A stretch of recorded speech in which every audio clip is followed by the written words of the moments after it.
সরকারের কমিশনে থাকছেন Syed Sultan Uddin Ahmed, Bangladesh institute of labour স্টাডিজের উনি এক্সিকিউটিভ ডিরেক্টর। নারী বিষয়ক যে কমিশন সেটার প্রধান থাকছেন শিরিন পারভিন হক, ওনাকেও আপনারা অনেকেই ছিলেন, উনি নারী পক্ষের সাথে সক্রিয়ভাবে জড়িত আছেন। আজকে আরও তিনটা বিষয় আমরা একটু বিস্তারিত আলোচনা করেছি। একটা হচ্ছে শহীদদের তালিকা, একটা ভেরিফাইড তালিকা হয়েছে। এই তালিকা করতে গিয়ে একটি বিষয় আমাদেরকে একটু ভোগাচ্ছে, শহীদ বলেন আহত বলেন উভয় ক্ষেত্রেই, সেটা হচ্ছে সে সময় হাসপাতালগুলো থেকে কাগজপত্র সরিয়ে ফেলার একটা নির্দেশনা দেয়া হয়েছিল।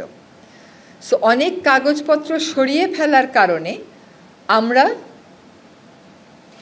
অনেক জায়গা থেকে তথ্য পেলেও হাসপাতালের সাথে যে ক্রস চেক করার ব্যাপারটা সেটা করতে পারছি না।